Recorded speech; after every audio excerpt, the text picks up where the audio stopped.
This boasting will do no good, but I must go on. I will reluctantly tell about visions and revelations from the Lord. I was caught up to the third heaven 14 years ago. Whether I was in my body or out of my body, I don't know, only God knows. Yes, only God knows whether I was in my body or outside my body. But I do know that I was caught up to paradise and heard things so astounding that they cannot be expressed in words, things no human is allowed to tell. That experience is worth boasting about, but I'm not going to do it. I will boast only about my weaknesses. If I wanted to boast, I would be no fool in doing so, because I would be telling the truth.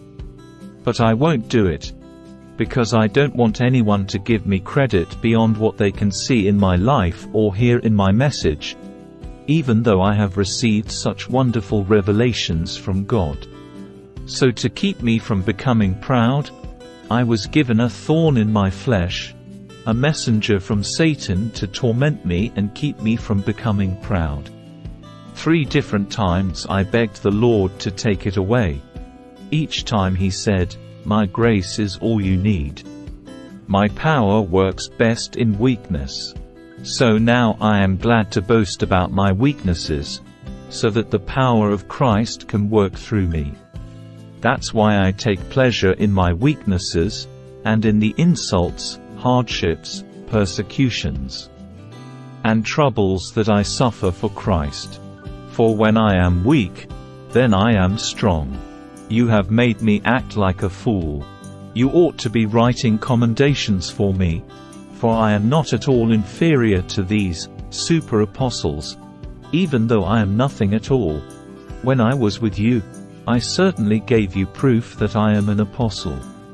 For I patiently did many signs and wonders and miracles among you. The only thing I failed to do, which I do in the other churches, was to become a financial burden to you. Please forgive me for this wrong. Now I am coming to you for the 3rd time, and I will not be a burden to you. I don't want what you have, I want you. After all, children don't provide for their parents. Rather, parents provide for their children. I will gladly spend myself and all I have for you, even though it seems that the more I love you, the less you love me.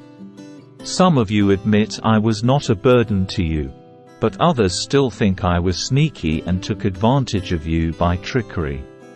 But how did any of the men I sent to you take advantage of you? When I urged Titus to visit you and sent our other brother with him, did Titus take advantage of you? No, for we have the same spirit and walk in each other's steps, doing things the same way. Perhaps you think we're saying these things just to defend ourselves. No, we tell you this as Christ's servants, and with God as our witness.